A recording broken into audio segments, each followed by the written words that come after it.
Alright, this is the RPGodfather rolling in with Bomberman Generation. Me playing the US version for this run.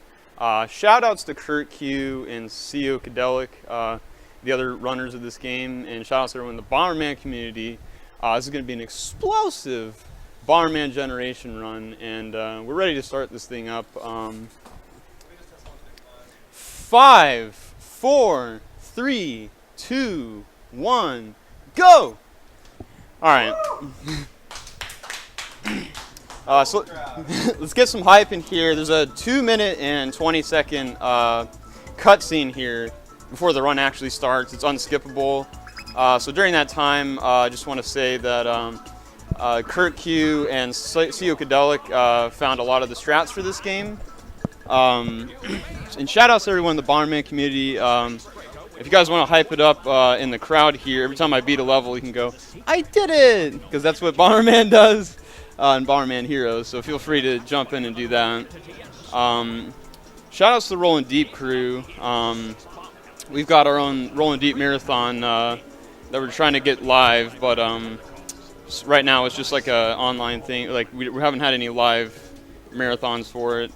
It's definitely going to be an explosive run. I'll try to cover everything, but there are 2 videos out there that are really good. My old 141 36 PB has really good commentary, and CEO also his PB has really good commentary for this. So pretty hype. Can I just say that normally for professionalism we'd ask runners not to drop any bombs on stream, but in your case, Dropping the please drop tons. Dropping the bomb. Blast you, son.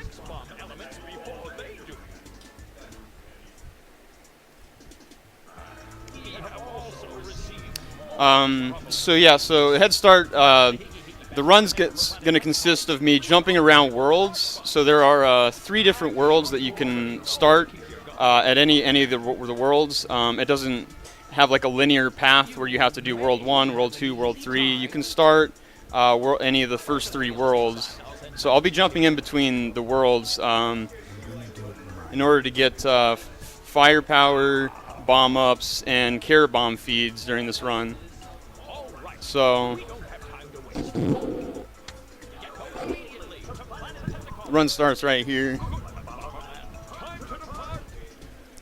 So I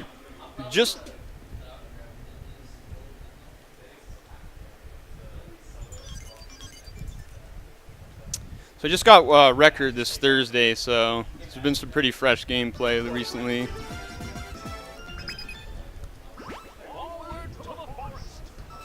So basically a lot of the tech in this game is getting the bombs to explode like as quickly as possible. You start out with 1 bomb, 1 fire, 1 speed. The idea is to get the maximum speed as soon as possible. That's the most important thing, and then having more bombs to play around with is really important. All the big bombs have the same blast radius, so all the firepower you collect doesn't change that. So I'm doing like throws and kicks and stuff to get like pots to explode, stuff like that. And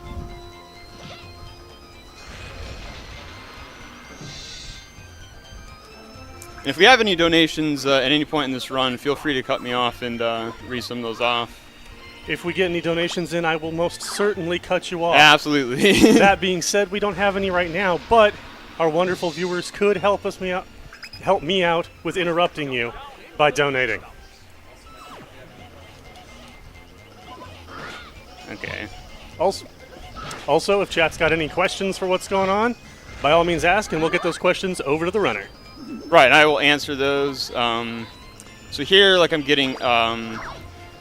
the big bomb can explode like big boulders and stuff, where little bombs won't do. So like big bombs will do a lot of things in the early game.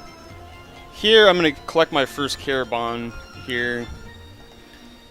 And basically, this is why we do this level first, is to collect Angler here. And I need to collect enough care bomb feed for him to beat Pterodon, which is like he's like a level 25 Carabomb later that we're gonna have a battle. And after this cutscene, actually, there's a time zone that basically, if you go fast enough, I can throw a bomb across the river, and it saves a bit of time, but it's not very marathon safe, but we'll see if I can pull it off. So here I'm going to destroy these pots, collect the feed, and start building up my Carabon.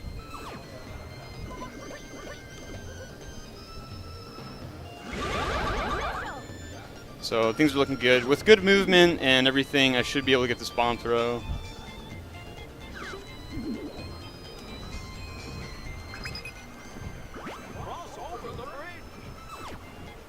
Yeah, like that. It saves a bit of time. That's risky, but you need to get that speed up. It's very important. Here's the minigame here. The green leaf minigame.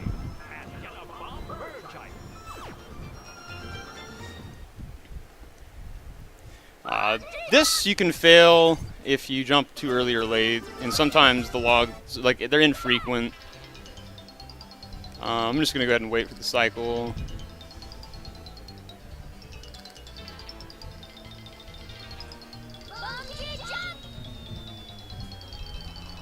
Make sure I get it.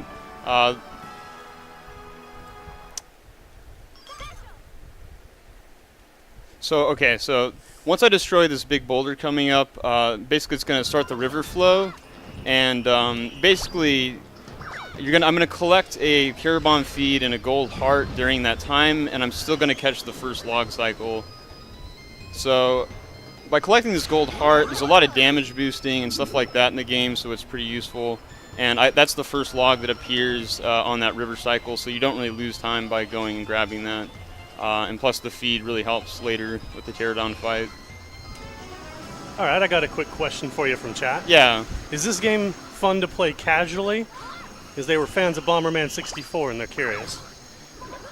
Yeah, it's really fun to play casually. I was a big Bomberman Hero fan instead of Bomberman 64, but this game is really fun for me because I was a kid when it came out, and like leveling up the Carabons and stuff was really fun. During the GameCube, there's a lot of like pets and stuff in games. Like Sonic had chows and stuff like that, so it was just really interesting to do that. And I know, like, if you had 2 different memory cards, you could have Carabon, battles with your friends. But I didn't have any like people that played this game with me to do that.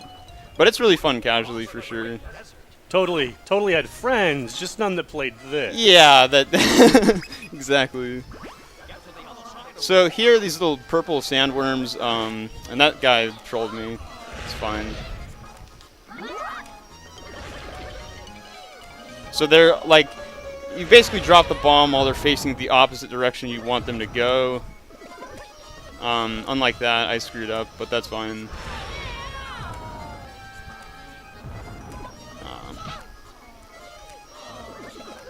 You need to grab this speed up here.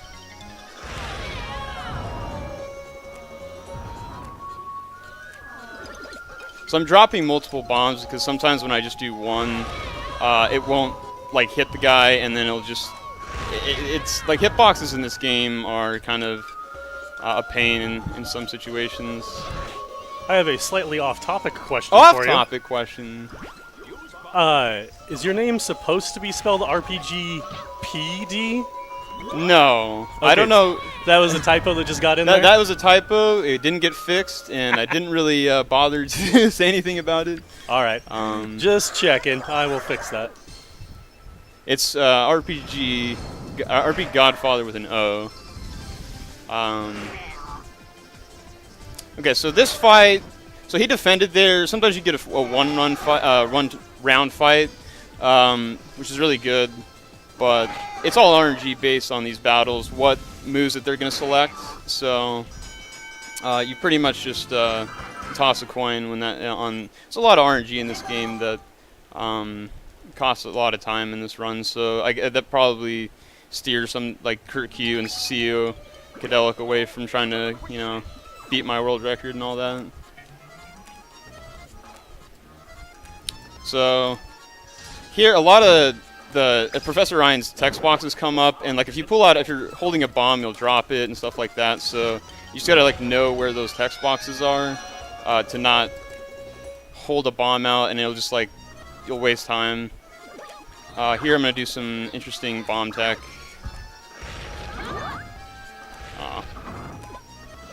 Like kicking and throwing to get these pots to explode, whatnot. Sometimes the carrot bomb feeds despawn, most likely around here, you'll probably see that. And those ghosts just appear anywhere, and that's a real headache when you're on a good run, and these guys just come and just smack you, and they're like all over the place. It's really hard to avoid them. That throw there, you hope to get the pot and the pillar. It looks like I'm good, because you want this carrot bomb feed. Here we get a fire up. Killing that ghost is really good because he's annoying, because you got to get that bomb really centered with that hole in order to get it to go through. I did a little bomb throw here to get that door to, bomb to blow that door up quick. So coming up is a boss, a camel, and basically I'm going to try to two-cycle him. You have to hit him with one big bomb, one small bomb each. There's 2 of them, and we'll see if I can pull it off. Here I'm going to just pick up some more carrot bomb feeds in the final bomb upgrade. 6 is the maximum bombs, and I can lay 6 bombs, dropping 6 bombs at a time. So hopefully this goes well.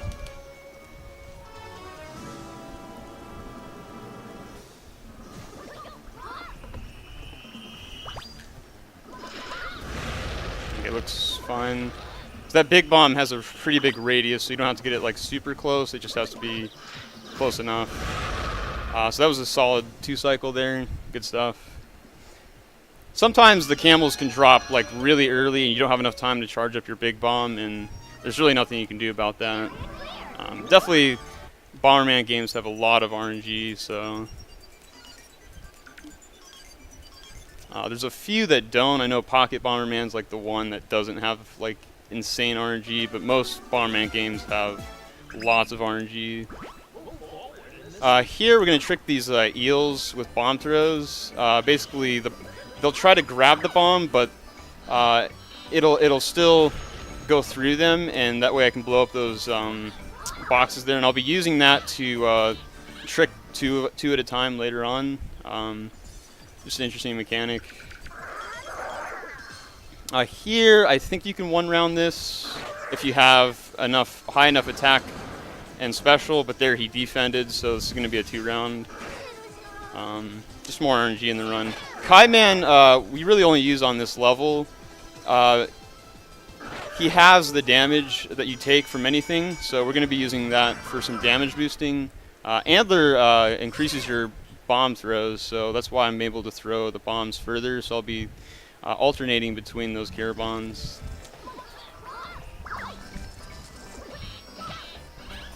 Okay. Stegodon gets a bigger kick. So here I'm going to pick up some feeds, use Kaiman to damage boost through these spikes, which we're going to completely ignore Professor Ein, who tells us, ride the bubbles! And we're just going to damage boost through them.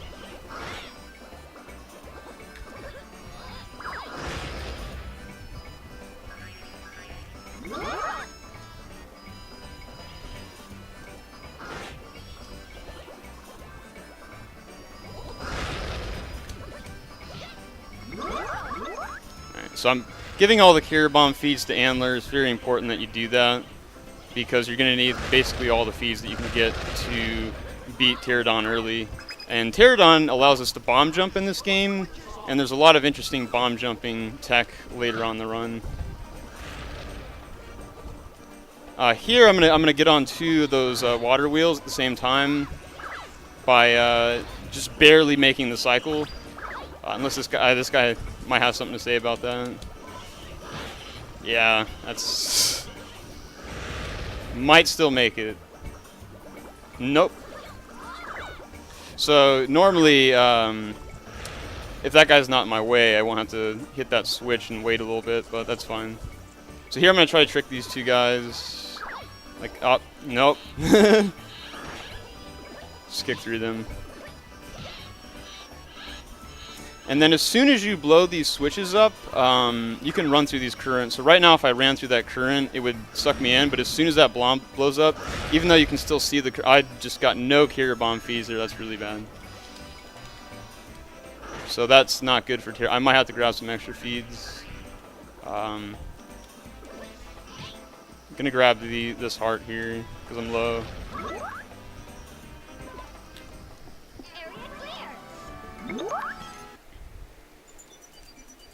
So we're skipping around worlds. I'm in World 2. I went to World 1, World 3, World 2. This is all because I need to get Pommy, who gives us the detonator, the remote control bombs.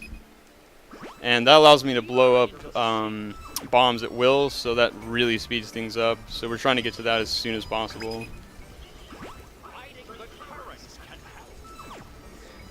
Coming up here, there's going to be what's called a flick throw. And hopefully I get it. It's very precise. To get this pillar up here. Nope. Try it again. That's probably not good. Basically, if you flick the control stick there, you can get like a distance throw and a height throw combined. And basically you can hit like the exact spot you need to hit that pillar down. Because I'm going to have to knock it down later, which is going to take time. It's a really difficult trick. You just kind of go for it once. If you don't get it, you don't get it. But all right, well, I've got a donation here, if you don't mind me cutting in. Yeah, please do. I've got a $4.20 donation. $4.20.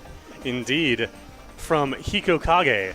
And it says eggplant cucumber, eggplant cucumber, eggplant cucumber, eggplant cucumber, eggplant cucumber. All the eggplants and cucumbers. Rolling deep with the 420. It's a pretty hype donation. So, okay, the next thing I should probably explain here, the lightning cards, if you collect 5 of them, Max will show up, and he'll help you during the boss fight. He will hurt the boss for a full damage of heart. So there I collected, I believe, my first lightning card. I'm going to collect up to 5 of them in this world. And what that's going to do is get Max to show up, and he'll help you during the boss fight, the final boss fight of this world. It's a pretty big deal for this world because the boss is really terrible. He has this attack, like this barrage fire attack, and it takes like 40 seconds every time he does it, and it's just a mess. And so basically we want to use Max during that time and take out a heart of damage from him. So here, like as soon as this boulder gets hit, I can run through this bubble current. I don't have to wait for the bubbles to disappear. So that's just an interesting thing there. Because normally those bubbles will suck you in.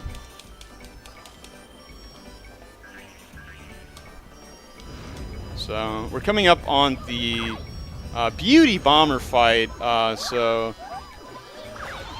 In my chat I have Bomberman emotes, and we spam pretty fine bomber, beauty bomber, aqua bomber at this point. So feel free to do that.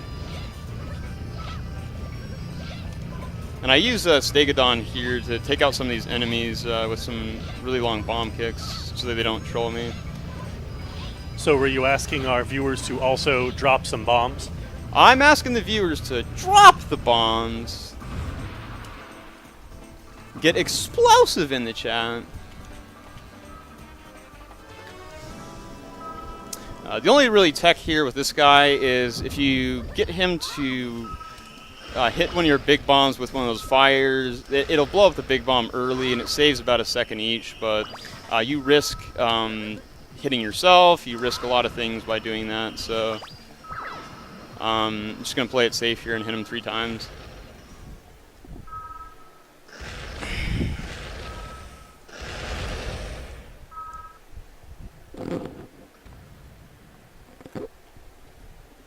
I did it!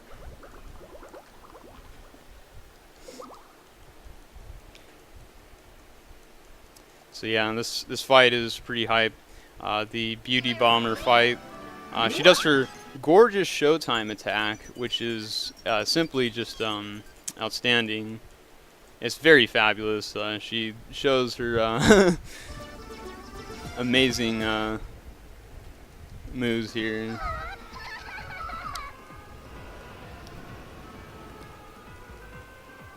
So I need to do a height throw at the beginning to hit those lasers, and that'll give me a lightning card, and you need that lightning card for Max to show up, or you have to get another one which is completely out of the way.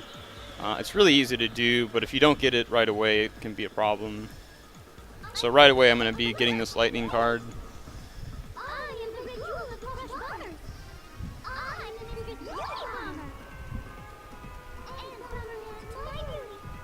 It's my beauty, will bow before me.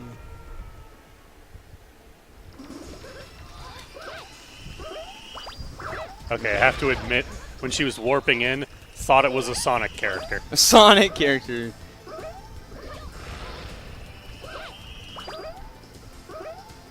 Oh man. Okay. So basically you can drop bombs in her face or you can throw bombs at her. I'm missing her, which is what I pretty much expected. She gets that laser barrier where you can't damage her. You have to take out the barrier first. So it's kind of on a cycle. It doesn't lose too much time to miss throws at the beginning, but when she does her gorgeous Showtime attack, it starts to lose a lot of time because she has to do this other attack after the gorgeous Showtime, which probably costs like 20-30 seconds. So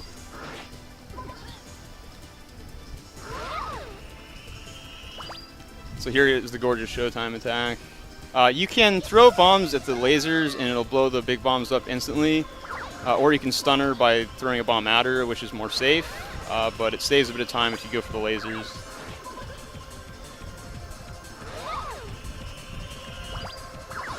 Like that, if you hit the lasers. I don't really care if I take damage because I'm just trying to go for the more optimal thing in most cases. We're rolling deep. Blast you, son. Dropping the bombs. So I got the 2 lightning cards I needed there, which is very important. A lot of new runners will not know why they can't get that lightning card, and it has to do with the lasers that are above her head. So after this level, we'll be jumping back to World 3 to get Pterodon. So I should be at level 17 by the end of this, and there should be at level 17, but I missed a few Carabomb feeds, so I'm not going to be surprised if I have to get some more. You try to get these ping ones to actually hit you, and you want to wait for those bombs to explode, but they weren't really cooperating there, so I wasn't even going to bother. This mini-game's honestly kind of... If you hit like 2 icicles, you're probably going to fail it, so... hopefully that doesn't happen, but we'll see. I just want to chastise Bomberman here for stealing Mega Man X's motorcycle. That was not very polite of him.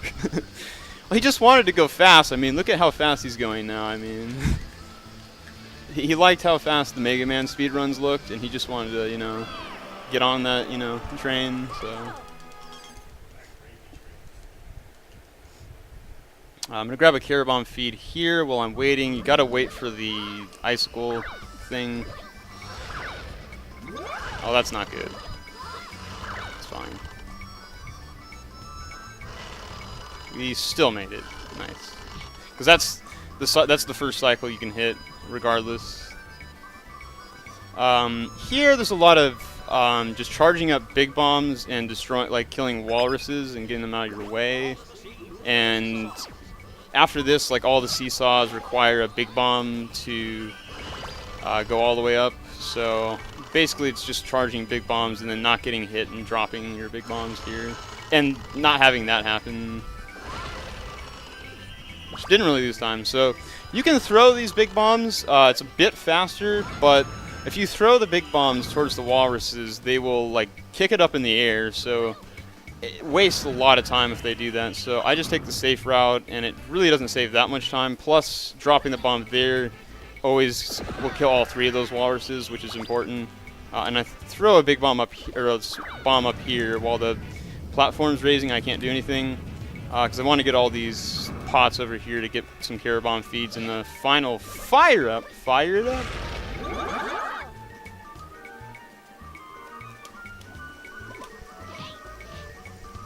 Alright. But pretty soon we'll have Pommy, and then I'll be able to explode bombs at will, so the run really kicks up. Here I'm going to do a damage boost, so I don't take, because if that big bomb hits me, I take a full heart of damage. That only takes a quarter heart to run into that walrus. And that's what we do there, we just damage boost through it. And it looks like I'm fine on Carrot Bomb feeds, which is good. So, coming up is the Pterodon Carrot Bomb mini battle. And it depends on what moves he selects, and you could be sitting there, like I could lose like 4 or 5 battles in a row, and it costs like 30-40 seconds each, so it's just like it's one of the worst RNGs in the run, but I wouldn't say it's the worst RNG.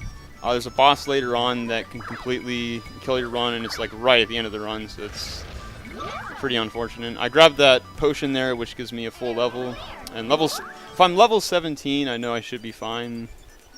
If I'm level 16, then I have to get some extra feeds.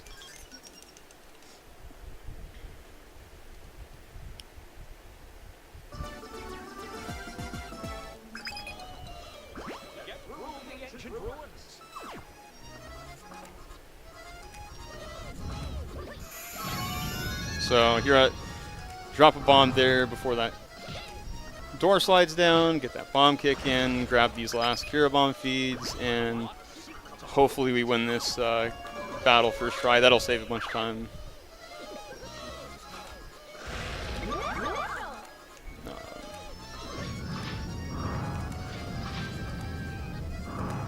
And we select a specific moveset here that gives us the highest percentage of winning.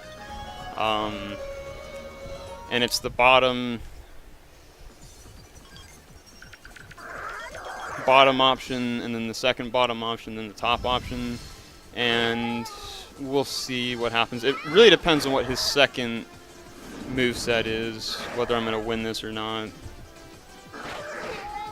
And, oh, hopefully we get first strike. Nope. So I lost that. If he does an attack move first, you're pretty much going to lose that fight, and there's nothing you can do about it. Then you have to exit out because you can only do one fight with one Carrot Bomb and re-enter. Just reselect Antler again for the fight. So this is a pretty big RNG factor of a huge reset point of the run. And I actually didn't reset here on the previous world record before I started playing the game again for this marathon, and I got a pretty good run with second try here. So I mean, because there's just a lot of RNG in this game, so it's all about getting it to go right. I got blasted there, so that's my second fail. It's all RNG based, and there's a certain percentage that you have to win that. I don't know what it is. Kurt Q and Seocadelic are more scientific with that. Come on, chat. Drop bombs for that RNG.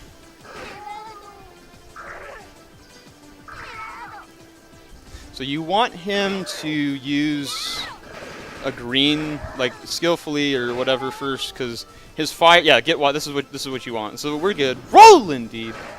Because his fire moves, you're a water type, they're not very effective. Kind of like Pokemon here. A lot of people say this is like Pokemon or something, this part of it. So now I have Pterodon. We need him for some bomb jump. You actually need him, he's required to beat the game with, because you need to do bomb jumps to get certain items. And so it's absolutely necessary, and we get him now because there's some really cool bomb jumping techniques in this run. So this is where the run, in my opinion, gets really interesting. Some people use Stegodon here to do some longer kicks. It really doesn't matter too much. And then with these eye statues here, if you walk around them, they won't shoot lasers at you. When you try to do that so you can lure them into hitting the switch as soon as possible, I'm going to grab some feeds for Pterodon because we want a one-round, or we want to get the quick Pommy fight. It doesn't really matter. You're going to win that fight pretty much no matter what because you're a higher level than Pommy. Pommy is level 20, and we use Pterodon to get that. And that's the last Carabon fight that we're going to do. So here, these laser statues, if you just juke real quick, if you're really close to them, you can just go right past them.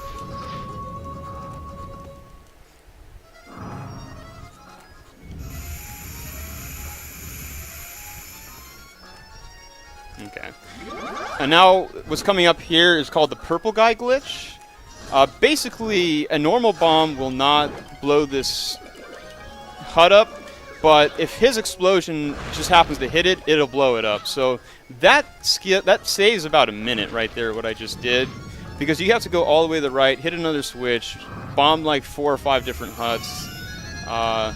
But with that, we can just instantly go right in. And sometimes that won't work because the purple guy will not eat your bomb. He'll like last minute go get it, and he won't. If he doesn't suck up the bomb, it's not going to work. And then you're kind of screwed because you have to go. That's definitely a run killer too. It's killed some of my runs. So on this level, we get Pommy, and then I can detonate bombs at will. And then we're going to fuse Pommy with Pterodon soon after that. And basically, I'll have remote control bombs and bomb jump, both of those techniques at the same time. Because what Carabomb you have equipped determines what abilities you get.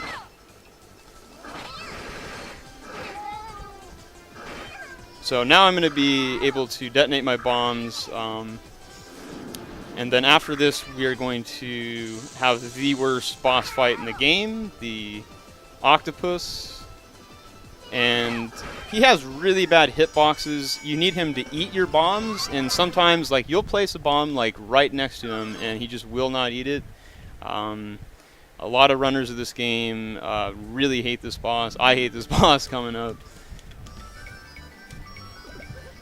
And if you get a bomb throw here a bit farther away, what's going to happen there is you skip the text boxes from Dr. Ryan, or Professor Ryan.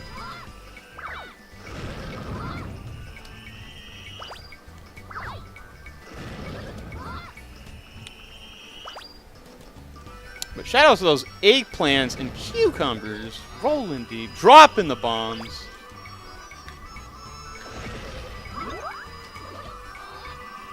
Do eggplants and cucumbers feature heavily in this game? No, they're just a big thing in my stream in general.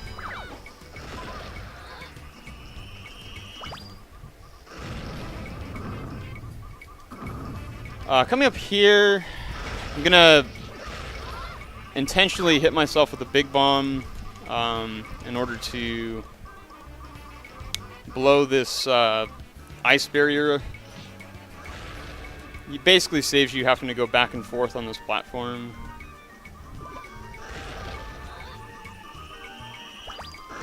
Like that.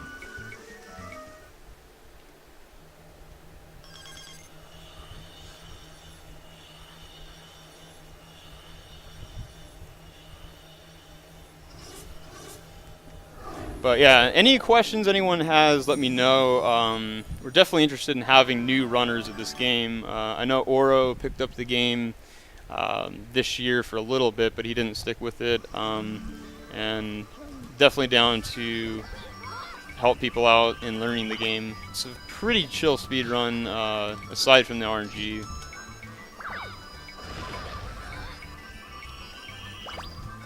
Well, I'm seeing some eggplants and cucumbers in chat, but no questions as of yet. So if anybody's got any questions, by all means, send them in. Okay.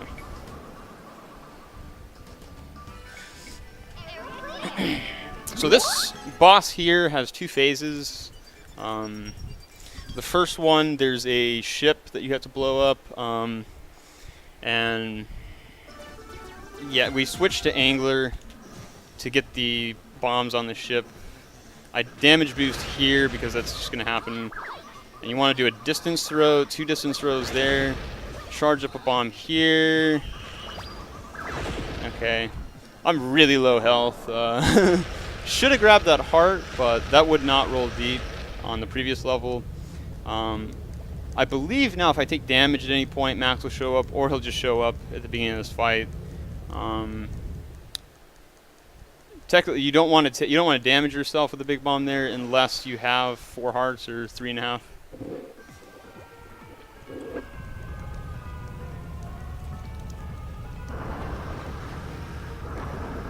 So this boss has like the worst hitboxes, and you'll probably see that. The tech here is while he has his little squids on screen, you don't want to blow them up. You don't want to have them. You want to keep them on screen. I didn't. So if you have 1 or 2, 1 blow up, you're fine. 2 blow up, he spawns more after every phase, which you don't want. See. There, he began to suck the bomb up, and then he didn't. Like, he halfway sucked the bomb. It's just like the hitboxes are just awful. So Max is showing up now. He will hit him for a full heart of damage and give me a heart. You want to do this while the boss has a heart and a half, because he has this other 40-second attack that he'll do, and unfortunately I was so low health that there's nothing I could do. Max just showed up a bit early. It's fine because my world record pretty much had that happen anyway, and sometimes you get good RNG where he won't do the attack, but we'll see. As long as he eats the bombs, you're pretty much having an okay fight.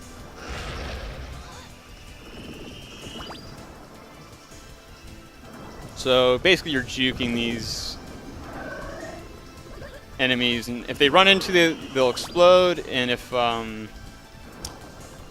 you blow up more than one of them, you'll have to spawn more. So here's his attack that costs 30-40 seconds. He just sits there and bombs the floor. You don't want to have this happen. Sometimes he'll do it, sometimes he won't. It's completely RNG.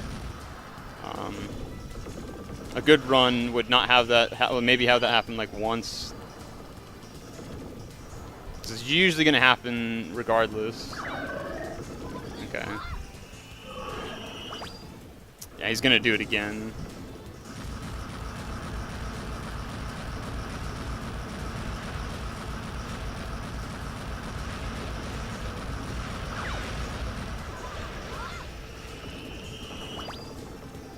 But by me leaving these little enemies on screen, he's not having to spawn more, so that saves a bit of time for him having to do that after each phase.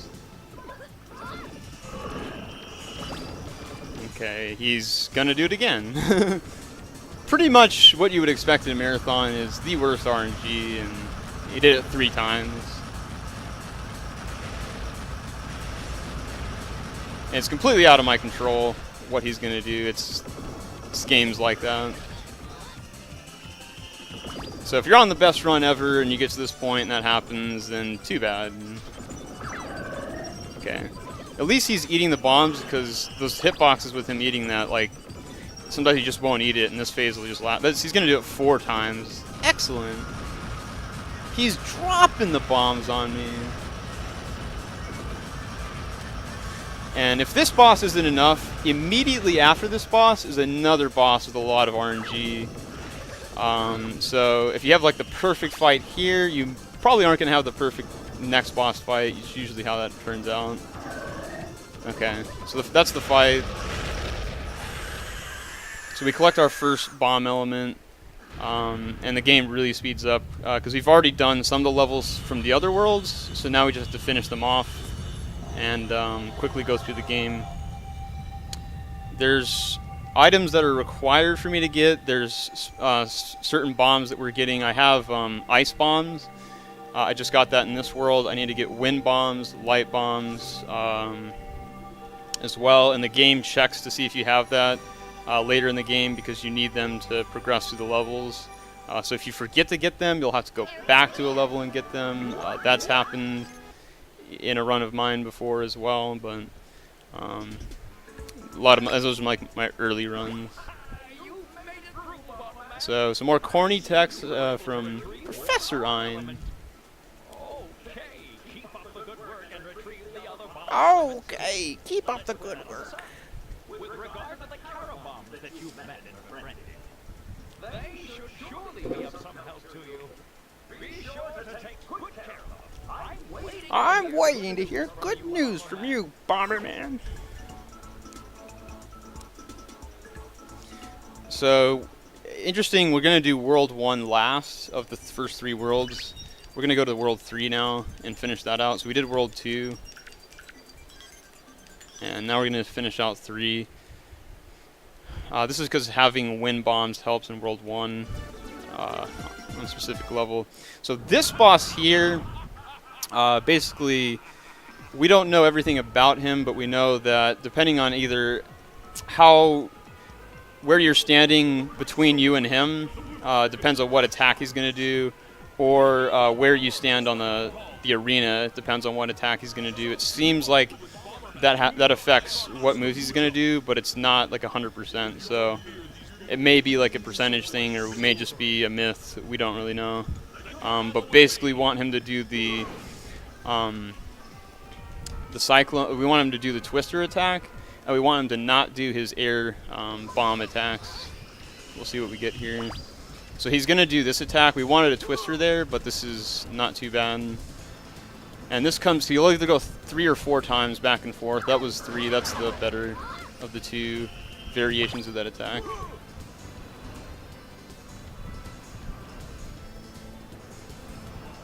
So this is the 4.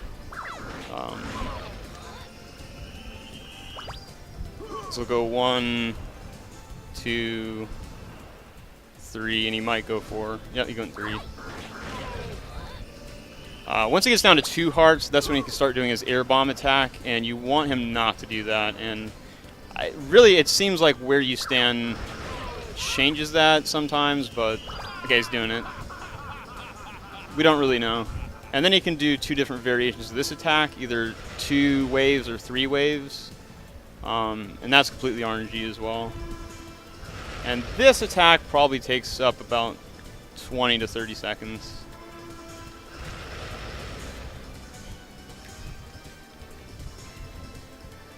So we're going to set up a bomb where he's going to land. Hopefully he doesn't do it again, but it's pretty likely he will. Okay. So he's doing this attack again, which is fine. Sometimes he could do a twister, and that's the fact. He'll just drop down and you can immediately hit him, but he didn't do it this run. So we got 2 air wave attacks. Not that great. It's somewhat average.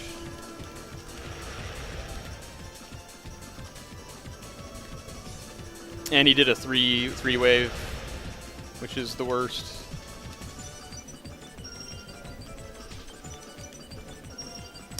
Here he can do 2 different attacks that I've seen. He might do 3 on the final 2 half heart left. There's like 3 different moves. I think this is the most common, and you just want to avoid him. He will like pick you up and submit you like this. If he gets you, you have a chance to hit him immediately.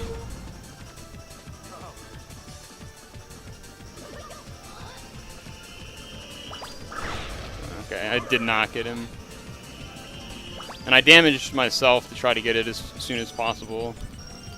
This is the other attack, and then there's a 3rd one where he does this like spinning hurricane thing. So not a great fight. Pretty much what I expected in a marathon. Now we're coming up on the other 2 levels of World 3. Some interesting stuff there. In World 1, there's going to be a very technical bomb jump, which is, I would say, the most difficult strat in this game, the most technical part of the run, and I'm hoping I can at least show it off. I mean, I'd love to get it first try, but it's kind of finicky, and it depends on where you place the bombs and how you move your control stick.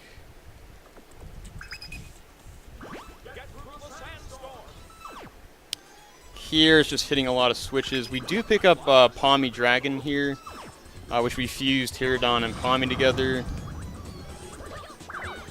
And we do play a minigame here, which has been a problem for me before in some runs, but it's only if you're like if you get hit by a boulder during the minigame.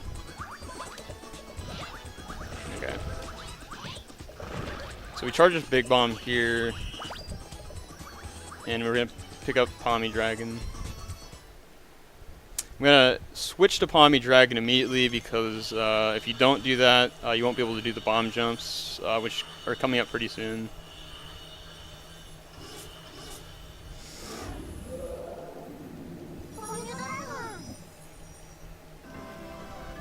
But yeah, let's get those donations in. Love to see that. I know it's pretty early as we're transitioning into the morning from the night. I still don't have any donations at the moment, although I will take at least a second here to let everyone know that you are watching the first ever Northwest Speedfest, a charity speedrunning marathon raising money for the Seattle Children's Hospital. It's a good cause, so please get those donations in. And of course, any questions you might have for the runner as well, we'd like to take them.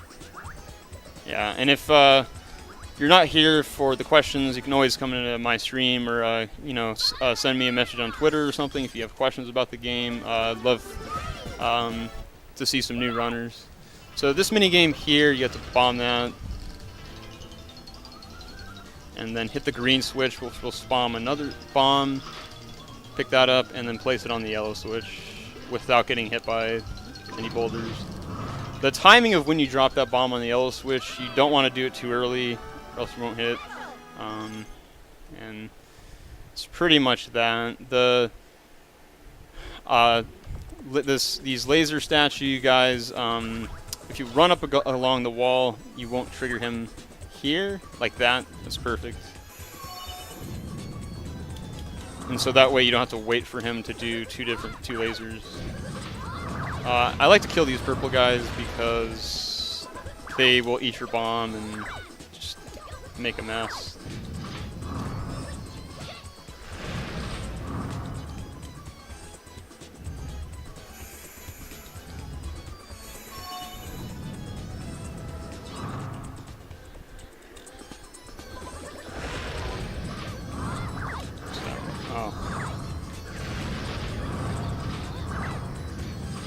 And this next kick has a really bad hitbox of getting it, like, you clearly like kick it straight into the thing and it won't go in like that. It's awful. The hitbox on it is just amazing. Got it there. And then plus while you're doing that, you have those two stashies, or if you're standing in the wrong spot, they will just hit you up. So that's my least favorite part of this level. This next level is pretty interesting. You basically try to get to the highest elevation of this tower, and you also pick up the wind bombs here.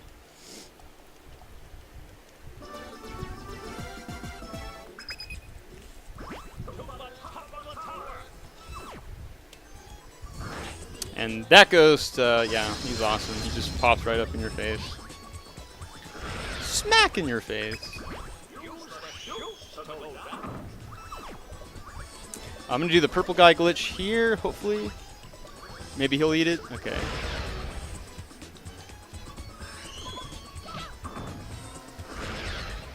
You can choose to kill this guy or try to go around him. Either way works. I try to kill him if I can, but sometimes it's out of the way to do that. Because you're going to need to charge up a big bomb and hit this, or else you're going to have to come back up here and do it. Here, there's a text box if you get too close. That looked really good. If you stand too close, you'll get like 2 text boxes from Professor Ryan, and that'll just that part of this level can be really bad. One of my previous records failed that miserably. So you have to hit all these green switches, and it'll level out these platforms so you can get to the end of the level. It's basically what you're doing, and I just know where they all are. Here's a little trick where you go down there. This text box is unskippable. Use the bomb blast.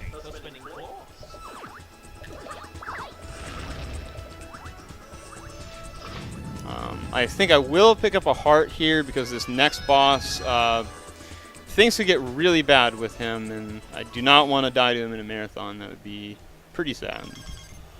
And the thing is, if you die in this game, you lose all your power-ups. You go back to 1 bomb, 1 fire, 1 speed. So it's a pretty big deal if I were to die at any point in this run, but I don't expect it to happen. So I'm curious, what does your level do? For the Carabomb, or? Oh, I just see level 20 down there in the corner, and you've mentioned yeah, that's the level of your a few times. Carabomb, and you collect Carabomb feeds in different variations. You get an attack, speed, special feeds that you pick up along the way, and that levels up your pet basically for the Carabomb fights. And like I said at the beginning of the run, if you have a memory card, you can save that. You can go over to a friend's house and battle them with your Carabombs, have Carabomb battles, which I don't know too many people that did that. It's kind of like, you know, cable linking Pokemon together and battling your friends, which people actually did do that, though. Just not too many.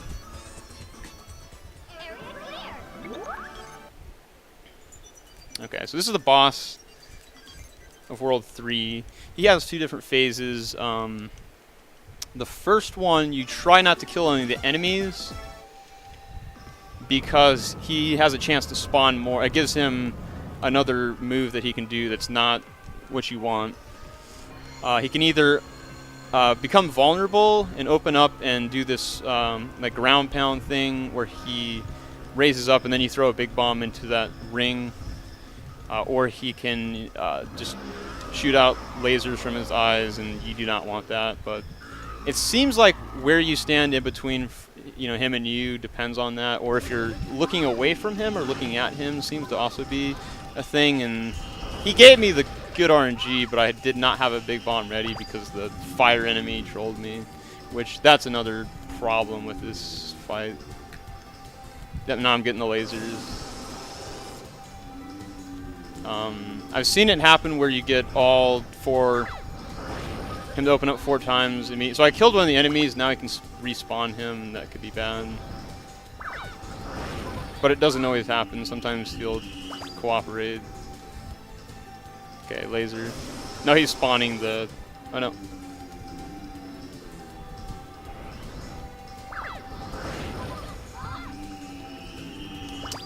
Let's see here. Okay, decent fight, pretty average. And then the second phase, the hitboxes, you basically want to be like centered up with the 2 like red dots that you see there when you blow it up, and you want the bomb to be close enough to the enemy. If you don't do that, then he has a chance to get off his attacks, and he'll curse you to where he will force you to drop bombs and normal bombs that explode on a time basis, and that can get out of hand. You don't want to see that happen. But we'll see what happens. Usually, this is the easy part of the fight. Okay. Usually. Oh wow. My health is abysmal.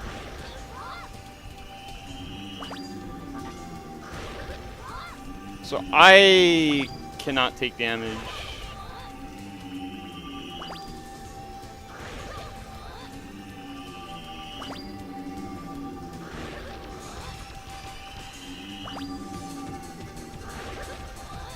He's cooperating.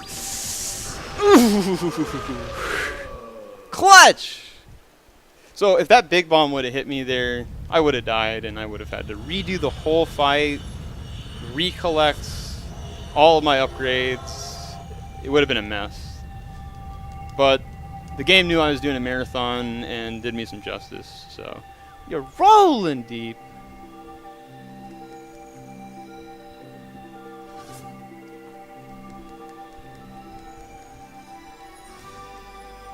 Because that definitely could have got out of hand there. I did skip the heart. I said I was going to get the heart on the last level, and I skipped it. Because out of habit, I just don't ever get it. Because I go for RTA runs to try to get the best time. I see you were able to retrieve the second bomb element. I'm relying on you to retrieve the rest of the bomb elements. Be sure that the higgy bandits don't beat you to them. Moving on. Once you've gathered several carabombs, attempt to merge carabombs. If you succeed, Okay. you'll have even more. So World 1 actually is like the most difficult world to do optimally. Casually, I'm sure it's, you know, the easiest, but in a speed run, it's a pretty difficult world. Right away, this level 1, 2, you have a very, very tight window in a very specific angle you have to run at to get onto this lily pad. And if you fail it, you lose like 15 seconds or 20. I just want to let you know that while we haven't gotten any questions in, we have every occasionally gotten cheers of Go RPG Go, bookended by flexing emotes. That's what I like to hear. Okay, so, oh man. So I got trolled there by that enemy, but this is going to line up the lily pads fine. I'm not going to be able to go for the strat there, the quick strat, but my world record run gets it, so definitely watch that. Okay, so I did not get the throw there either. You try to blow that little purple flower up from there, but it's pretty tricky. Let's see if I... Okay, worked out. And you'll see I kind of damage boost like all over the place because I don't really... Usually not concerned about health. Hopefully it doesn't backfire on me because I'm in a marathon run and I usually just don't pay attention to my health. I just like go for the most optimal thing and the damage boost all over. Here we collect the water bombs, and they're really useful because that you can now drop bombs in the water. Because if I were to drop, the fuse would stop, and you're not able to use bombs in water, so it's pretty important. So we switch to those immediately.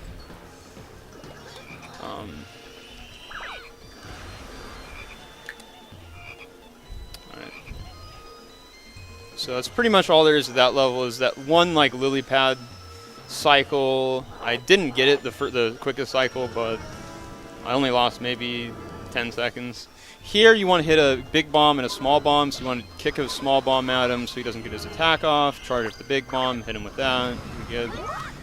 This next mini boss, really easy, but he has a pretty wide range of attacks that he'll give you. Like he's got like 5 or 6 different attacks, and depending on like when he does it and whatnot will determine how quick this fight is. But I don't know.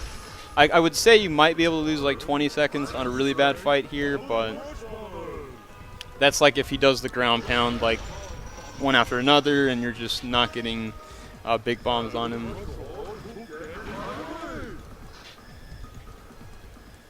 These bosses for 100% or all lightning cards run are just awful because you have to collect all 5. There's 5 lightning cards for each of the mini bosses, and you have to get them to do like specific attacks, hit them with specific bombs, do specific things to get the lightning cards.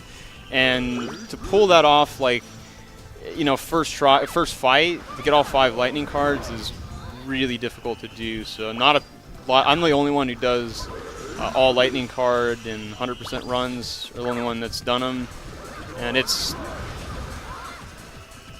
like this is one of the fights that's awful in a 100% run. So a pretty average fight. And on this level is the most technical part of the run. We're going to be doing a bomb jump. I'm going to be placing... So I have 6 bombs in total that I can place. I'm going to drop 5 small bombs that I'm going to be jumping on and a big bomb to give me enough height. And we're going to try to skip a part of this level, and basically you're going to get 2 or 3 situations where Professor Ein will interrupt you if you don't get it, and you'll have to go around, and it's just awful. So hopefully we get this first try. This is the most technical level of the speedrun.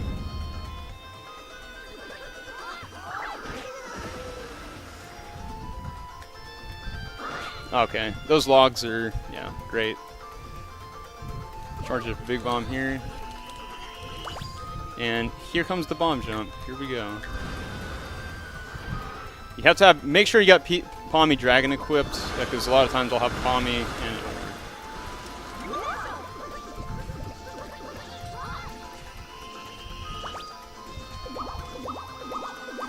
Yes! Rolling deep! First try in the marathon. Very nice. I would love to see that hype in chat with that one. So my world record fails that like 4 times. It's I got really good RNG in my record, but that's the one thing I messed up. So it's good to see we got that. Definitely hype in the chat for your... Yeah, it's a very difficult strat. Because it matters how you move the control stick, and you can set those bombs up differently and still make it or not make it on certain setups. Very tricky. Co Kadelic, the other runner who he had the record before I started playing. He does a different setup where he only uses 4 small bombs, and that allows him to place a 5th bomb if he fails it. But in my opinion, if you fail it at all, that's just, you know, disgraceful. So you just got to go all out. So very nice. That was rolling deep. Here we set up a bomb and hit this little grasshopper thing with the small bomb, so it'll stun him, and then we hit him with a big bomb and take him out. So he doesn't do that boomerang attack. Very nice. I'm very, very happy I got that first try.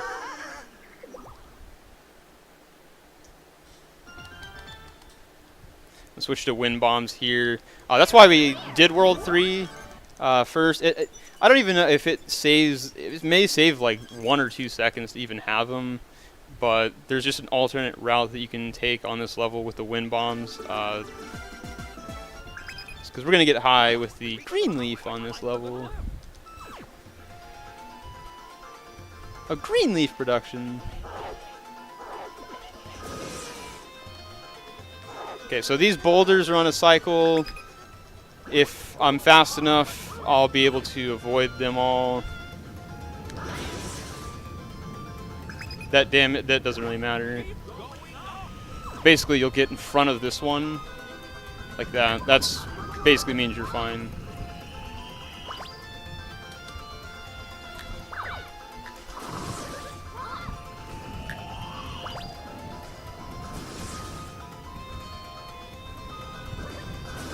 Okay. So just a lot of knowing when to charge up big bombs, when you're going to need them is important, and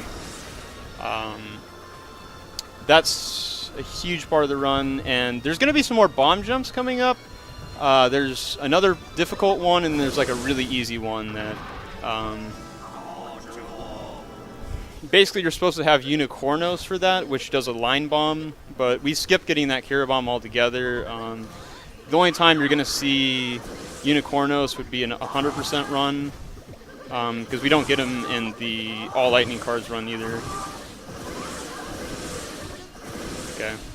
So you got to destroy those doors, or they're going to keep spawning more enemies. We do that first primarily, and then take out the enemies. Big bomb. One big bomb takes him out. And that pretty much wraps it up for World 1. We have the boss, but when we have Pommy for this boss, it makes it super easy. You're not intended to have Pommy at this point, so you're supposed to time your bomb throws, and this fight casually is, you know, supposed to be, I guess, a little bit difficult, but Since we have Pommy, we can blow bombs up and basically just run around the enemy and force him. He doesn't do anything unless he's facing you, and we just never have him face you, and basically he'll just run around and like he'll be stuck in place and just rotate. The only thing to be aware of is the hitboxes here, and knowing like you have to blow the big bombs right where his belly is, and you know, not get too close or drop a big bomb where his feet are, or he'll kick the bomb away. It's basically the two things with this fight. Go, RPG, go! I did it! So like not being too far away so your bomb doesn't hit him, and not being too close so he doesn't kick it away, and you can adjust the camera however you want in this game, which is really nice. The camera controls are very nice in this game. It's one really good thing. So now that we've collected all the 3 bomb elements from the first 3 worlds, World 4 will now open up. Basically, there's 5 worlds, and then there's like an airship at the end that's technically World 6, but it's really just one level. So we're getting pretty close to the end here. I would say this is a pretty solid pace. I don't know if I get really good RNG in the World 4 boss, if I can sub 140 with this, but it's definitely possible.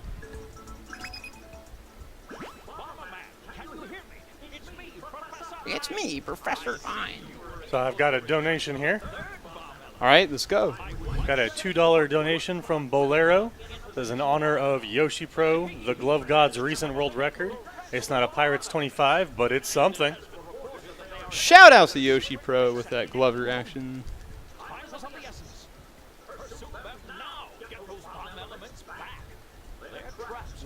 Okay. So in World 4, the game checks if you have everything that you need. You need the bomb jump. You need a bomb jump carrier bomb to get over some gaps, and then you need the 3 separate the other bombs. So you have the normal bombs, which are fire bombs, and then you have water, wind, and light bombs are coming up. And you get them in World 4. So that's the last thing we basically need is the light bombs.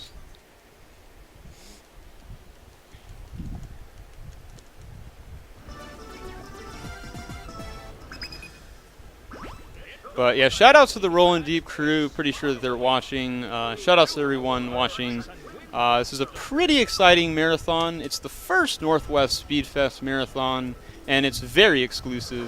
We've had some pretty insane runs. Make sure to tweet about your favorite run. Who was your favorite runner? Any suggestions for next year? Let everyone know. Me personally, I really liked Red Slash's run. That Chrono Trigger run was pretty exciting.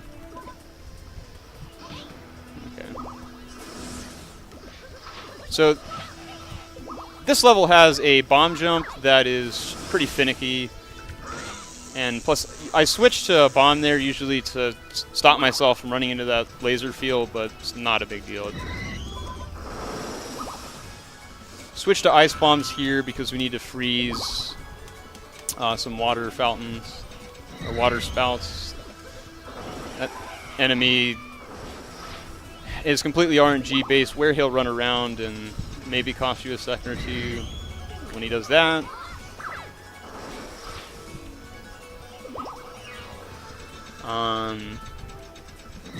Some people like to blow their bombs up immediately when they place them. I like to set them all up and then detonate them all. Here comes the bomb jump. If we get this first try, I will be very impressed, because this is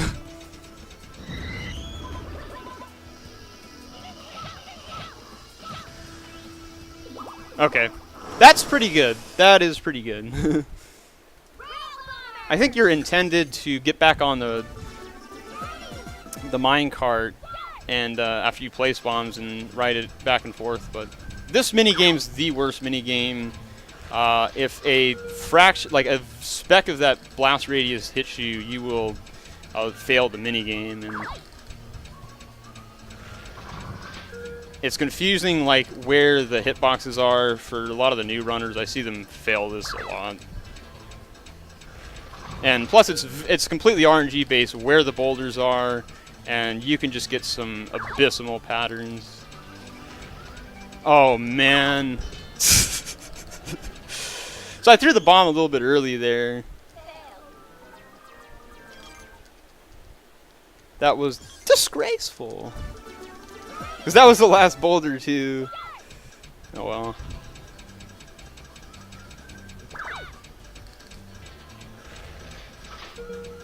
Pretty unfortunate. I was just talking about the hitboxes. Now see, like there, it blew up the boulder, but it didn't hit the switch. So, and sometimes it will hit the switch. It's just all over the place. And yeah, this is a pretty bad pattern too. And basically, like, you would think, like, holding back on the control stick would slow you down, but it's like letting go of the control stick. And there was no boulders at the end because it was like a really bad pattern at the beginning. So that probably cost me 40 seconds. Not the worst thing, but I did get the bomb jump, like, pretty quickly, so that's pretty good. Here, you got to note there's a text box from Professor Ryan here. So you got to trigger that before kicking a bomb. Because if you freeze the water spout before that text box, it'll unfreeze after the text, and then you got to place another bomb. So that's that. And then the hitboxes with this guy are also really bad. You basically have to be standing like dead center with it and like close enough. And most of the times when you get the bomb in there, it'll hit you as well, so you'll take damage. You can switch over to a Kite Man to take half damage, but then if you place a bomb incorrectly, you have to wait for it to blow up, so I don't do that. Yeah. Yeah. Pretty terrible. So I missed that cycle, I have to wait for this. If you fail this, it gets really bad, the second opportunity. Because then he, like, goes all the way around the map, so at least you kind of have a little backup if you fail. It's just hitboxes being bad there is all I can say about that. So I'm pretty low health here. I'm going to take this boss somewhat safe.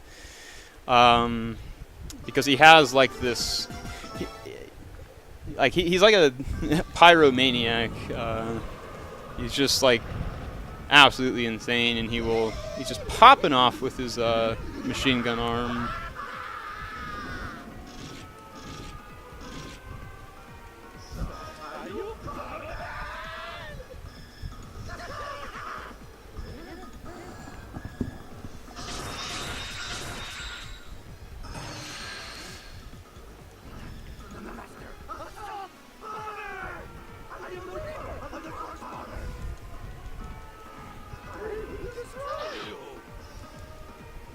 So I just got to be careful not to bomb myself too much or take too much damage here. That would be the worst possible thing.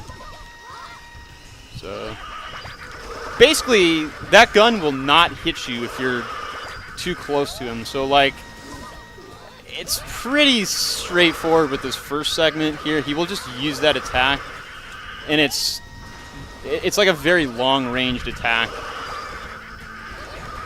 And so if you're standing, like, far away, it'll hit you. And then he does this attack, which you want him to do here. And then he'll pop his, like, he'll split into two and do this attack. This was a pretty good fight.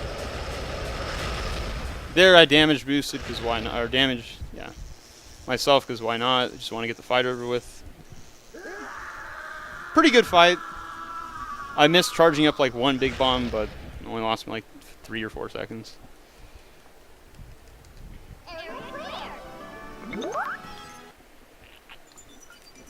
Okay. This level has a bomb jump and a pretty precise, like, ledge. I don't know what to call it, ledge fall, ledge run. You have to be, like, running at a specific angle to not have to drop a bomb and jump on it, do a bomb jump off of it. Which I'll do, but if you fail it, like, you have to go all the way back up again. But I know it loses like 10 seconds to miss it. And it's worth going for because you don't have to trip your bomb. So, pretty technical level here. This is where the ledge thing is. I kind of try to adjust my camera here, like... Okay, we got it. We got it. Roll indeed. Basically, it's... If your angle is bad, you'll fall right off and then you'll have to go back up again. But that skips having to place a bomb there and jump off of it.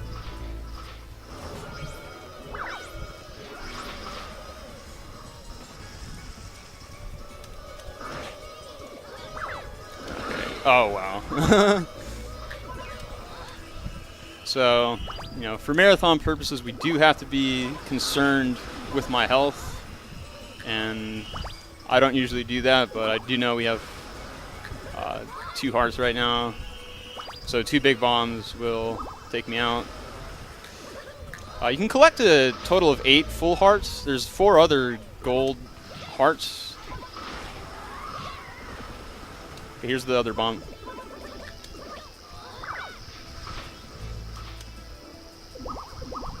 Oh, wow. I feel disgraced. Second try hype. So that's what you're supposed to have. Unicornos, a fusion between like a unicorn, Carrot Bomb and Pterodon, the dragon, and that'll line up your bombs like perfectly. And you're supposed to use that in order to get across, but we just use Pommy Dragon and skip getting that Carrot Bomb in any percent run. Here you don't need to charge up a big bomb to get across to this gap. And if you go a direct corner here and throw to the right, you'll hit that yellow switch every time. A couple big bombs here. And then there's a check to see if you have all of the different elemental bombs here. You need ice bomb. Oh, gotta leave the bomb on the platform. That might help.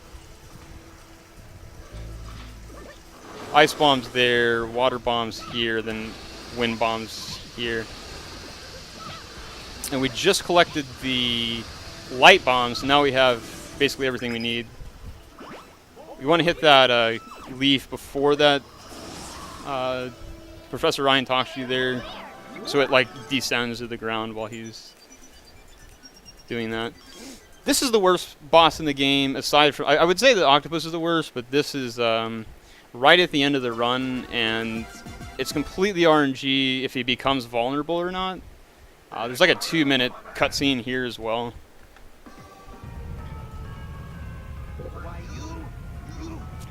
Would be perfect time for a donation or anything from the announcer.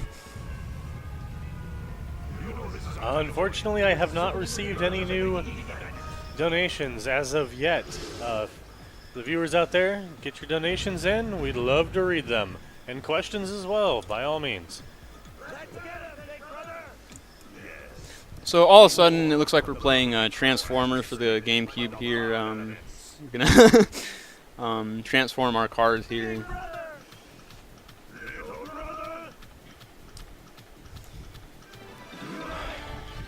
So when this boss gets to 2.5 hearts, he'll start being able to do a laser blade attack, which costs the most time out of any of his attacks. He has a variation of attacks, which some are faster for him to use and some take more time.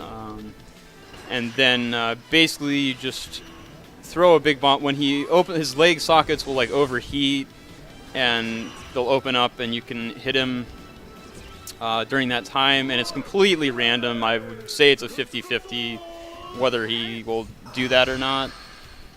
And you just pretty much hope and pray that you get good RNG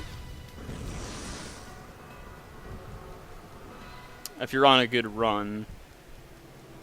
So you could have the best run of your life up to this point and then just get really bad RNG, which is really unfortunate. This is the last like major RNG thing though, so if you get a run past this with decent RNG, you're good. So he opened up his legs there, excellent. That's him becoming vulnerable. Those are the dynamite attack. They stay on the arena, so you have to be aware of them, and they'll blow up at some point. So if you run into him and drop your big bomb and can't hit him when his leg sockets are open, that's bad. He can do that attack multiple times and have multiple like dynamite sticks on the ground. We did have a question of what drinks may you be consuming during this run? Okay, so I have a specific energy drink I'm drinking. They don't sell them in general stores anymore, which is weird, but I'm drinking a Full Throttle Blue Agave energy drink to get me pumped up for this run. And, you know, make sure that I stay explosive during this Bomberman run. Had to get it in bulk online, this drink here, because they do not sell it in stores, which is unfortunate. They have Monster energy drinks, they have Rockstar energy drinks and Nas energy drinks, but they do not have Full Throttles like on the shelves in most stores anymore, which is kind of sad. So that's his laser blade attack. It takes the longest out of any attack, and he didn't open up his leg sockets after that, which is like, that's basically where the time loss starts to rack up, is when he starts doing this laser blade attack like over and over again, and there's no opportunity for you to hit him. That's when, see, like that, like that's just bad luck. But after this is pretty much the final world. It goes by pretty quickly, and then the final level, not too far away. Like at this point, there's something like 20 minutes left of the run.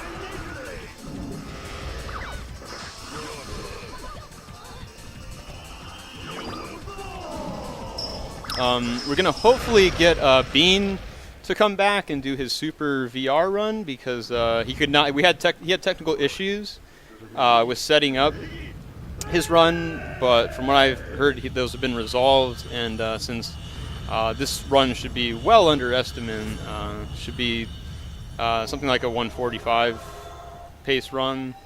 We'll try to get him in if he shows up. So.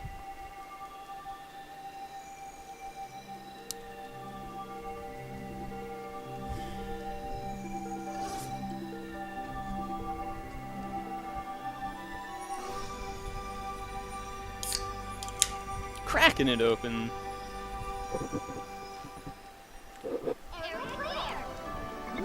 I was about to say, that's a very distinct sound when a can like that opens. Yep. So, yeah, I mean, just a little bit about myself. I do speedrun a lot of Bomberman games. I'm trying to do them all. This one being, I think, one of the more ones I've optimized. I've done runs of just about every Bomberman game. I'm missing a few, like Bomberman 64 and stuff I'm getting around to. Pocket Bomberman is a really good Bomberman game as well. And it has very minimal RNG. It's a Game Boy game, so if you're looking to speedrun a Bomberman game that's not like super RNG heavy, that would be a good option. A lot of the earlier Bomberman games, like Bomberman for the NES, Bomberman 1 and 2 are like, they have random spawns for the doors and stuff. It's just absolutely like one of the most RNG-based heavy games like I've seen. Like, so I'm curious, have you played the latest Super Bomberman R on the Switch? Well, see, my friend has that game, and he was gonna be here on the couch with me, but was too early for him. I was gonna go over to his house and play the game. Still haven't done that yet. I've seen it. It looks all right, but I can't really base an opinion on it because I haven't played it yet. So hopefully in the near future that'll be happening. I don't know if there's speedruns of it, but that would be interesting. I've played a little bit of them myself, although I'm quite bad at Bomberman games. However, I can confirm that Bomberman does say, "I did it!" I did it! Yeah. Bomberman is one of the more cuter characters and character designs of a main video game character. It has a lot of like amazing sound effects, and the music is generally really good in most Bomberman games as well, which is what attracted me to the games. He is the most adorable demolitions expert. So cute, way too adorable. Okay.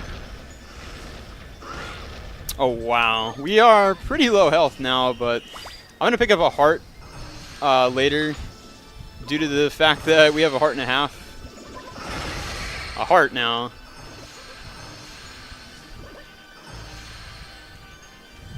So I'm gonna concentrate. We have a heart. I can take myself out with a big bomb.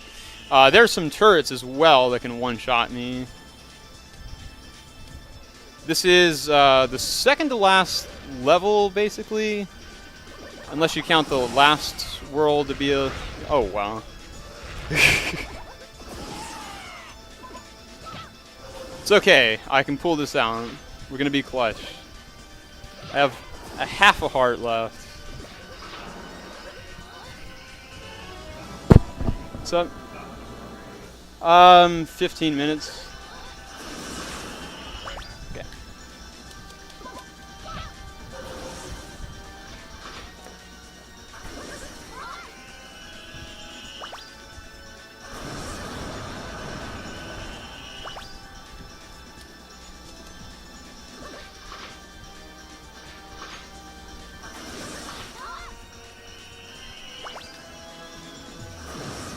Okay, so I'm gonna grab this disgraceful heart here because dying in 5-3 is not what we want to have happen. This next boss is completely scripted, and after every level you do regain a heart, a full heart, which is pretty it's pretty nice. It's pretty forgiving in this game that they give you a full heart after each level that you complete, which definitely helps with a lot of the damage boosting in this game. This boss has 2 RNG factors. Right at the beginning she can appear and become vulnerable a little bit earlier than normal, but it only saves like 4 seconds or so. And then she does this bomb throw attack, which can vary from like 2 to 7 bomb throws. I don't know the exact number. I know it's like 2 is like the least amount. So she did not become vulnerable immediately there. Okay. So here's the bomb throws. I got 3, 4.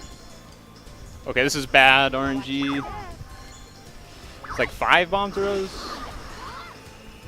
That, oh man, okay. Just got smacked by a big bomb.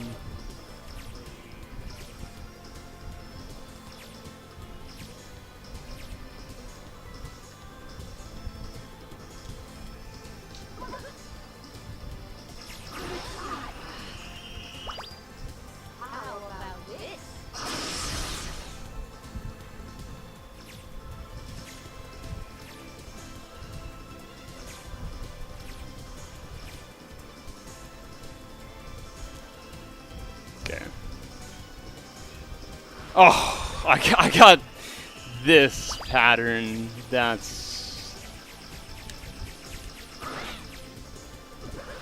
it's terrible.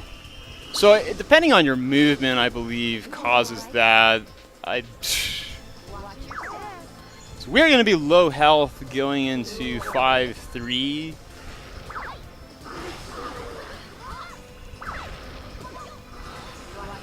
So I'm going to be extra careful not to get hit. So if you're too close when she detonates her like force field blast, you'll drop your big bomb. You won't be able to hit her, and it's like it has 2 explosions, and the first one you can see clearly. The second one's kind of like transparent and it's hard to, like, you'll see the first explosion like disappear, and then you'll run in to hit her, and then the second explosion will happen and you'll get smacked right in the face. So, like, ultimately you try to, you know, hit her as soon as she's vulnerable, but by doing that sometimes you'll just get blasted. This is the final phase of this boss. She does this electric barrier, which you basically just have to run around and avoid it. And then she does the previous phase again.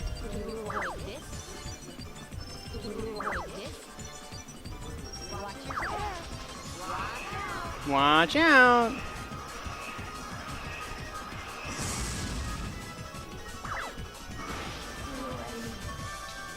Okay.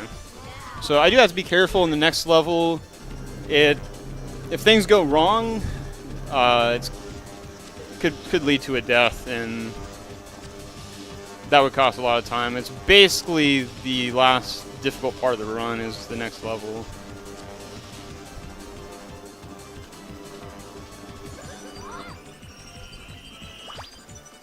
Watch out! Can you avoid this?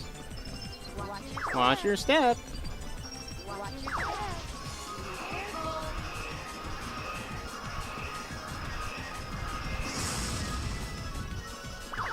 Okay. So I'm gonna have 2 1/4 hearts here. Typically you want to have at least 3.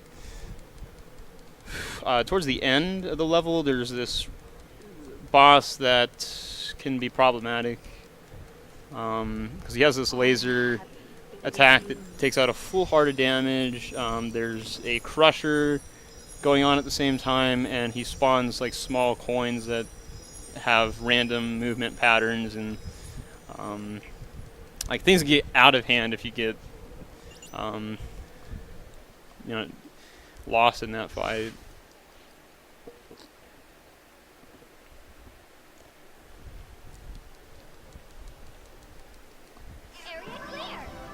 Area clear. I did it. Okay. Mechanical. This is it's a pretty tough stage. There's precise bomb throws and a specific lineup with the platforms that you need, and it's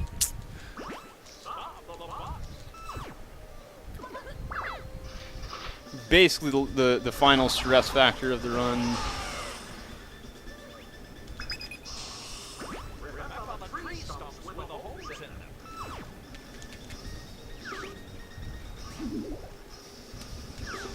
Knowing where to go is a big part of this level. It's kind of like a maze. And then I lure these laser guys to come down before placing the bomb on the yellow switch, because basically he'll go to wherever your bomb, like it's like a heat seeker, I think, and he goes towards where your bomb is. And so he'll cause your bomb to explode in a lot of situations. Fire it up.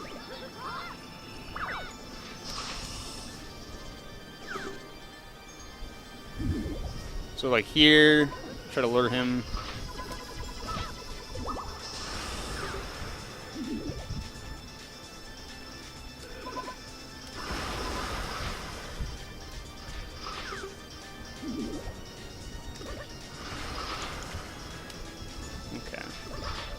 Here comes some tricky bomb throws. That may or may not be far enough. Okay, we're good. And we'll see if I hit the cycle. It looks questionable. That looks fine. Okay.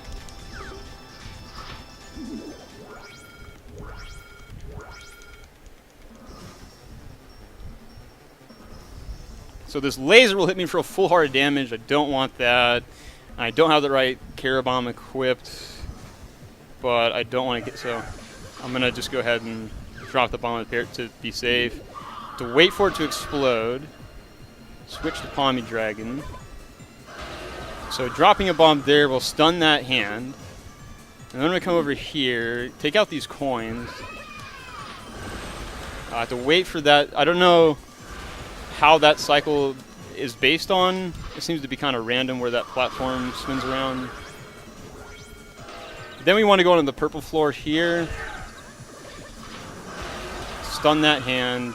Wait for the laser to stop. Kick that in. Perfect. That was really nice. Really nice.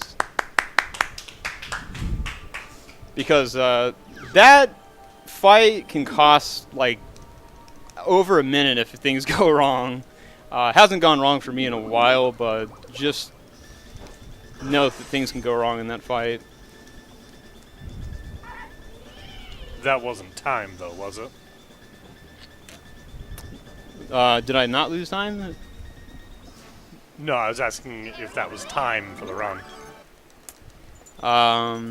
Yeah. So this is the second to last boss, and then there's the final airship. Water bombs do more damage, is why I have them equipped, and he's basically going to get one attack off, and then after that, much like the elephant earlier, you just, as long as he's not facing you, he will never do anything. He'll just keep rotating. So it's like the easiest boss fight. Yeah, I would say this is even easier than the elephant because he rotates slower. I believe if the eye is open, you do another half heart of damage, but you need him to do a specific attack, which I've yet to see him do, really. So I just took the damage boost there to get the quick hit in. I did see his eye was open there, though. And it looked like I may have gotten a full heart of damage in there. So basically he spins around, you just keep blasting him. And after every world, you get a full heart refill, which is pretty important for the last part of the game because the final boss can dish out a lot of damage, primarily due to you big bombing yourself. So it's just nice to feel secure and have the health for the final boss. Because if you fail that, you have to redo the entire airship. You probably need more, so you have to go farm items if you fail. So hopefully all goes well here. We're moving on to the final part of this. Looks like sub 145 pace. Sub basically everybody's time but myself, hopefully.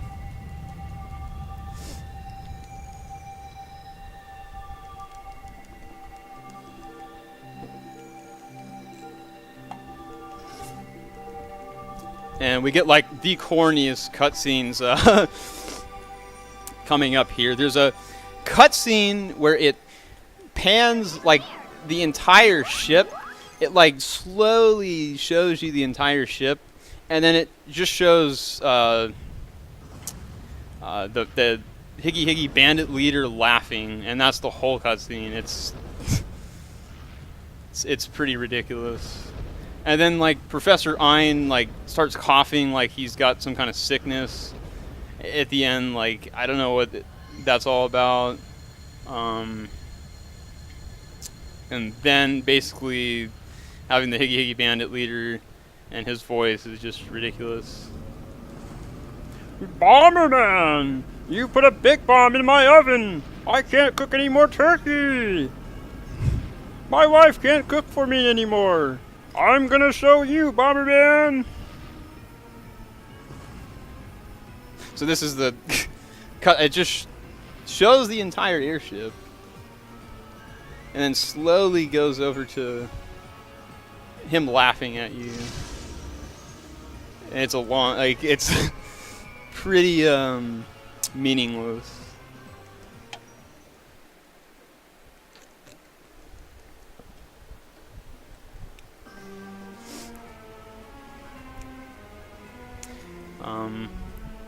As far as the airship goes, if you run into these turrets, it does no damage to you, and you get invincibility frames when you do that. So you can be standing exactly where your big bomb is and not take any damage. So that's basically what you're going to see on the airship. This is what I'm going to do. And I'm going to make sure I have the correct bombs equipped for the final boss. because you have to have light bombs for the first part of it, because he's transparent and only light bombs will do damage, and then you need to equip water bombs for his fire phase. But there's definitely more cutscenes to come, so definitely the last chance to get any questions in or anything. You must infiltrate the armor Joe and retrieve the last bomb element. You must. You must. Good luck, Bomberman.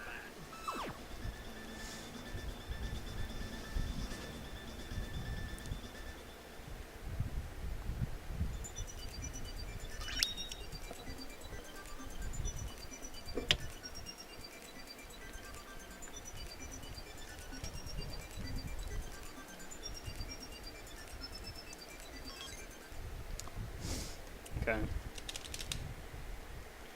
So this is like the last 5 minutes, less than 5 minutes, I would say.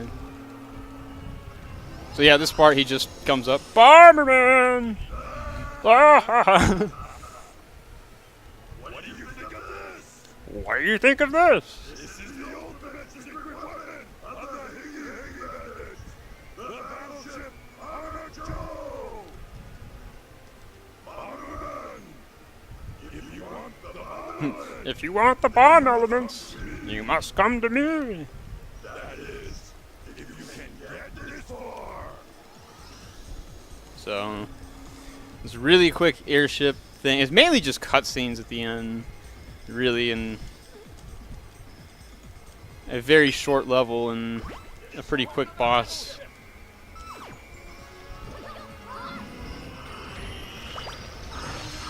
So, damage boost, like running into this turret and then detonating my bombs is what I'm gonna be doing there. Trying to get this guy to do that. And then I blow up that little one because I'm going to have to go up there later. I would charge a big bomb here, but there's a text box that'll makes it so I can't do that. You've got a big bomb all four of these. Take out the wings.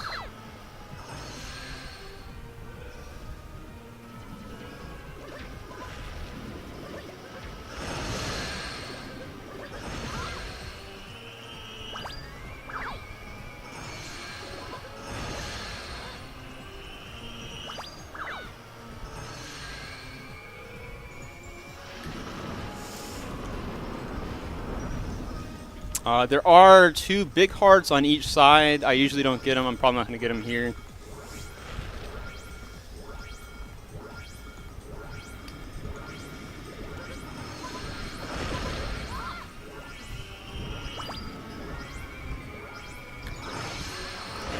And those 2 top ones will not rotate.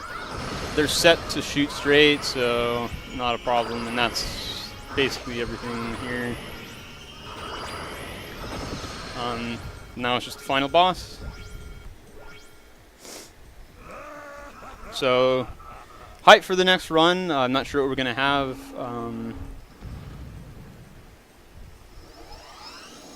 It looks like the next run is going to be Kingdom Hearts Birth by Sleep HD Aqua Level 1 Critical by @0. Sounds good. If you're brave enough, then come try to get it. Look, this is the true strength. This is the true strength.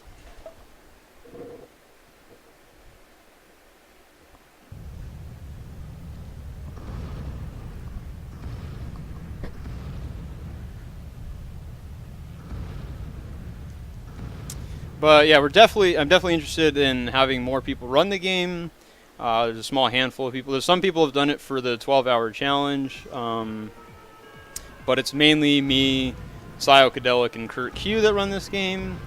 And I've gotten a sub 140, which is really good. But always cool to see new runners.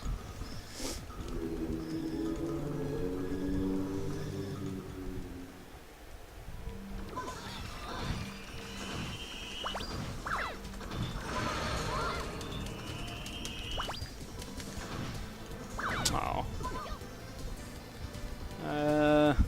Not gonna work.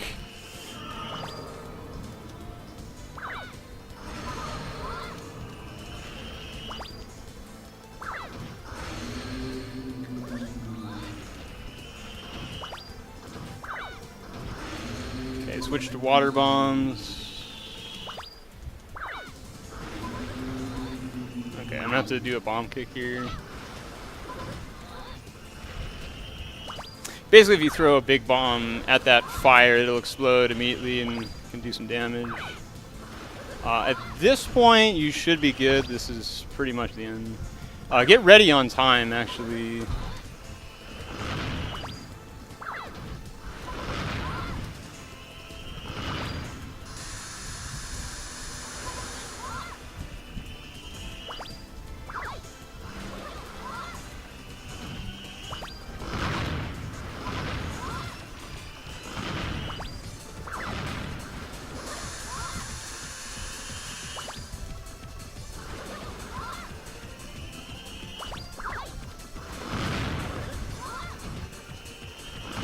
And time.